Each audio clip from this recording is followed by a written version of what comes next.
Hello everyone. इस video में हम देखेंगे कि बेरिलियम 2 मॉलिक्यूल एग्जिस्ट क्यों नहीं करता by using molecular orbital theory.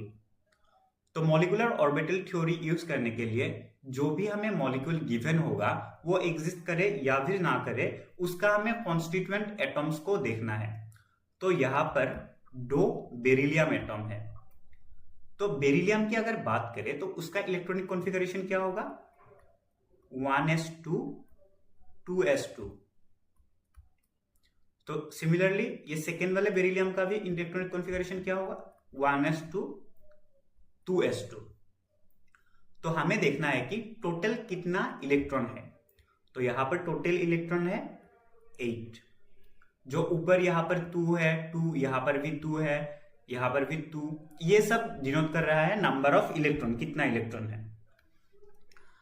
तो अभी हम देखते हैं कि ये मॉलिक्यूलर ऑर्बिटल कैसे फॉर्म करता है।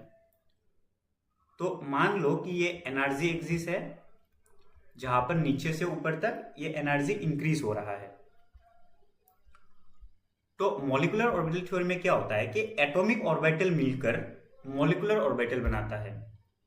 तो यहां पर मान लेते हैं कि ये वाला है एटॉमिक ऑर्बिटल, ये पहले बेरिलियम का, और ये वाला है एटॉमिक ऑर्बिटल दूसरे बेरिलियम का। तो ये पहला ये एनर्जी के ऑर्डर पे होता है। तो ये पहला एटॉमिक ऑर्बिटल किसका होगा? 1s का, दोनों के केस में। तो अभी ये एटॉमिक ऑर्बिटल मिलकर क्या बनाएगा? मॉलिक्यूलर ऑर्बिटल, जिसमें एक का एनर्जी ज्यादा होगा और एक का एनर्जी कम होगा। तो ये है मॉलिक्यूलर ऑर्बिटल। तो हम MO से डिनोट करेंगे कि ये मॉलिक्यूलर ऑर्बिटल है। तो अभी 1s में कितना इलेक्ट्रॉन था? दोनों के केस में 1s में दो इलेक्ट्रॉन था। तो यहां पर 2 इलेक्ट्रॉन लिख दिया, यहां पर भी सिमिलरली हमने 2 इलेक्ट्रॉन लिख दिया। तो ये 2 इलेक्ट्रॉन, यहां पर ये एनर्जी कम है और इसका एनर्जी ज्यादा है। तो हमें एनर्जी कम से ज्यादा की तरफ जाना है। तो पहले हम कम एनर्जी में इलेक्ट्रॉन भरेंगे, 1 2 फिर 3 4, टोटल 4 इलेक्ट्रॉन था यहाँ पर, तो हमने 4 इलेक्ट्रॉन भर दिया। तो इस वाले मॉलिक्यूलर ऑर्बिटल को क्या बोलेंगे कि सिग्मा, और इसको बोलेंगे कि सिग्मा स्टार। सिग्मा स्टार यानी कि ये स्टार डिनोट कर रहा है एंटी बॉन्डिंग, और यहाँ पर कुछ नहीं है ऊपर, तो ये डिनोट कर रहा है कि ये बॉन्डिंग मॉलिक्यूलर ऑर्बिटल है। और क्योंकि ये 1s का है, तो यहाँ पर हम नीचे लिख देंगे कि ये 1s है, sigma 1s and sigma star 1s। अभी सिमिलरली 2s के लिए भी हम मॉलिक्यूलर ऑर्बिटल ड्रॉ करेंगे, जिसका एनर्जी 1s से ज्यादा होता है। तो ये 2s का एटॉमिक ऑर्बिटल है, लिख देते हैं कि 2s, जिससे बनेगा मॉलिक्यूलर ऑर्बिटल जिसका एनर्जी लो है एक का, और एक का एनर्जी है हाई। तो 2s में भी दोनों के केस में दो इलेक्ट्रॉन है। तो टोटल 4 इलेक्ट्रॉन को हमें यहां पर भरना है। तो नीचे भरेंगे 2 और ऊपर भरेंगे 2, टोटल 4 इलेक्ट्रॉन हो गया।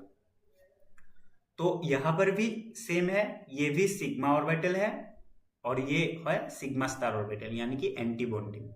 लेकिन ये 2s का ऑर्बिटल है, तो इस पे हम लिखेंगे sigma 2s and sigma star 2s। ठीक है। तो अभी हमें निकालना है बॉन्ड ऑर्डर।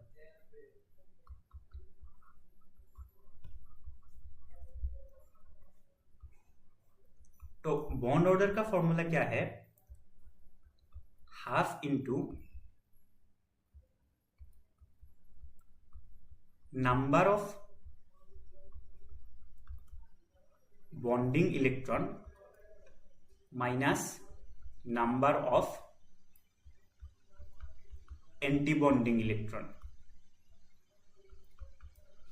तो बॉन्डिंग क्या है? जो यहां पर ऊपर कुछ नहीं है वो वाले बॉन्डिंग है, यानी कि ये जो सिग्मा 2s है और ये सिग्मा 1s, ये दोनों बॉन्डिंग है। लेकिन जो स्टार लिखा हुआ है ना, इसका मतलब है ये एंटी बॉन्डिंग है। तो यहां पर अगर हम देखें ना, तो टोटल बॉन्डिंग में कितना इलेक्ट्रॉन है?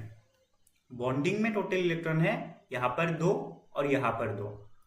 टोटल 2 प्लस 2 4 इलेक्ट्रॉन हो गया, तो हाफ को हम ऐसे ही रखेंगे, मल्टीप्लाई पे 4 इलेक्ट्रॉन यहां पर हो गया। और एंटी बॉन्डिंग पे देखें तो ये वाला है एंटी बॉन्डिंग, तो एंटी बॉन्डिंग पे है 2 प्लस 2 यानी कि 4 इलेक्ट्रॉन है, तो माइनस क्या होगा 4 इलेक्ट्रॉन, तो ये क्या हो गया हाफ इंटू 0 यानी कि 0, तो बॉन्ड ऑर्डर क्या हो गया 0। अगर बॉन्ड ऑर्डर 0 हो गया यानी कि उन दोनों के बीच, उन दोनों एटॉम के बीच बॉन्ड एग्जिस्ट नहीं करता, तो इसी वजह से बेरिलियम 2 मॉलिक्यूल एग्जिस्ट नहीं करता।